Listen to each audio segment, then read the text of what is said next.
Bonjour à toutes et à tous, donc aujourd'hui on se retrouve dans une nouvelle vidéo où nous allons parler principalement de fraisier. Voilà, donc nous sommes au printemps, le fraisier doit être taillé, alors nous pouvons aussi le tailler aussi à l'automne, mais ces fraisiers là n'ont pas encore été taillés, donc on va s'en occuper maintenant.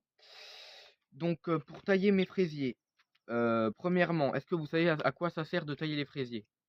Donc un fraisier, il faut le tailler premièrement pour qu'il pour comment dire? Pour qu'il ait plus de force à repartir, parce que vous savez, vous dites bien que voilà, s'il y a des feuilles un peu mortes, tout ça, ça va épuiser la plante. Donc il faut voilà, avoir un pied de fraisier propre pour repartir. Ensuite, ça joue aussi sur le rendement et puis sur la qualité du fruit. C'est-à-dire que si on laisse, imaginons voilà notre fraisier plein de feuilles mortes comme on a ici, voilà, ça va jouer sur le rendement, donc il faut pas, voilà. Donc, pour tailler mes fraisiers, j'aurais besoin donc d'une épinette. Ça ressemble à ça, c'est un outil qu'on retrouve très souvent en horticulture, voilà.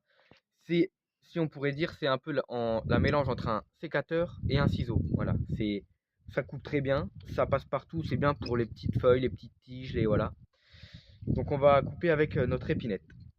Donc je vous prie de me regarder. Donc nous allons prendre un pied de fraisier, voilà, assez touffu où il faut bien nettoyer parce que bah, on voit que là c'est vraiment catastrophique, hein. Même pour l'eau n'arrive pas à bien atteindre le sol, voilà, on voit bien. Donc pour tailler notre fraisier, premièrement, on regarde où est le cœur, donc il est ici. Nous allons venir couper au plus près de la plante tout ce qui est mort, voilà. Ici, hop là, ici, voilà. Toutes les feuilles aussi un peu, voilà, là c'est des feuilles qui ont chopé la rouille, voilà. Donc ça c'est assez commun sur le fraisier, donc on l'enlève aussi. On enlève les mauvaises herbes, histoire de vraiment laisser toute la force du sol pour notre fraisier. Voilà. Donc je vous laisse regarder ici, c'est un exemple que j'ai préparé tout à l'heure.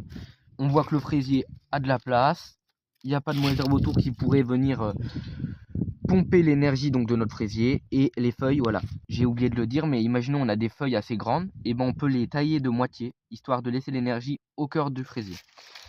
Donc voilà. Ensuite, là c'est un fraiseret qui a 2 ans. Donc je crois que c'est de la variété précoce. J'ai pas envie de me tromper, mais je pense que c'est des précoces. Et des non remontantes. Voilà. Elles produisent qu'une fois dans l'année. Donc la différence entre non remontante et remontante. Non remontante, un fraisier ou enfin c'est une plante qui fait des fruits une fois dans l'année. Et remontant, donc c'est qui fait minimum 2 fois.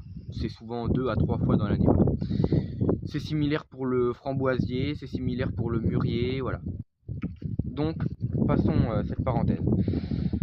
Après avoir nettoyé votre fraiseret, moi ça fait 2 ans, il n'a pas eu d'apport en engrais ni en rien du tout. Donc là, faut se dire que le sol est en train de s'appauvrir, même si le fraisier ne pompe pas trop d'énergie, hein, voilà.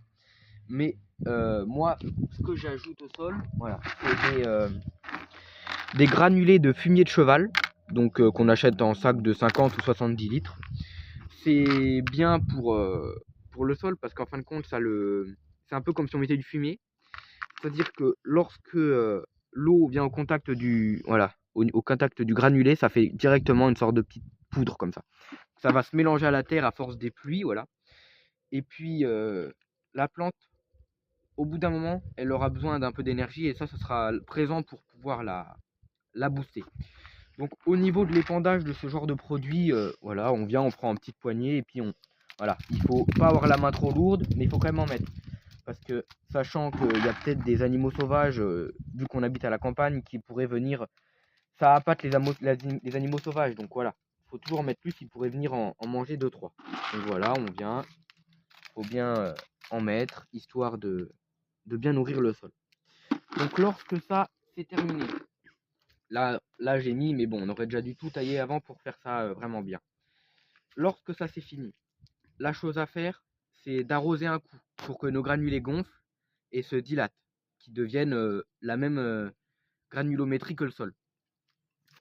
Comme ça commence déjà à s'incorporer dans le sol. Et lors de la première pluie, ça va vraiment lessiver notre engrais pour qu'il aille directement au contact des racines. Voilà. Donc principalement dans ce genre d'engrais, c'est un engrais, je pense, qui est à peu près de 5-5-5. Voilà, c'est azote, phosphore, potassium, il y a un peu de tout.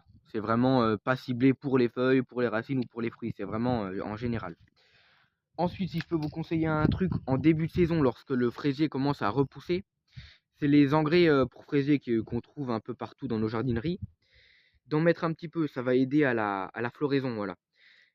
Même si ça se débrouille très très bien tout seul, mais si vous voulez une grosse productivité, c'est utile, voilà, d'ajouter un peu d'engrais.